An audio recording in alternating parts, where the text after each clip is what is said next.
There's always new things, and every city is different because the different culture, the different mobility issues. So how did you choose the city to launch in, and why did you choose that city? What were the criteria?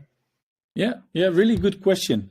So we thought it was strange that everyone was just starting in the big cities like Berlin, Barcelona, Rome, Paris, Amsterdam.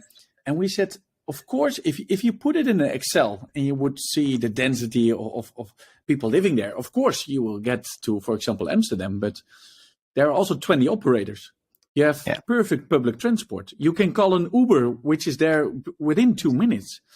So we said, why shouldn't we focus also on smaller cities where you cannot call an Uber? The public transport is not that good, sometimes even not available during the night. Not many operators can operate there because the costs are too high. And you really need to have a cost-effective operations, making sure you can operate there. So we said we want also to go to the smaller cities. So we started in Eindhoven, which is for the Netherlands still a large city, but if you put it to other countries, it's quite small. So around 200,000 people are living there. And we said we are going to do Eindhoven, but we're going to focus on a full region. So right now, we're not in Eindhoven, and I can call 5, 6, or 7 cities around that you never heard of, but we're also active. Because people really appreciate it, that not only in the city center where the space is very limited, but also the spaces around that you have electric mopeds, because then you can really make a change that people don't take their cars, but just using a moped for a full ride. Because why should you take a car if you live a village next to it, to take a car to the city center and then take a moped? That's not convenient. Yeah. Exactly.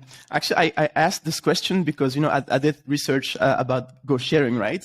And from my impression, it seemed as if you started with smaller cities and you became well known there, and you started to surround the bigger cities where the competitors are operating. And when you launch in those bigger cities, obviously everybody around it already knows about Go Sharing, right? So then it's easier to already have loyalty because people already know the branding. They see the green color.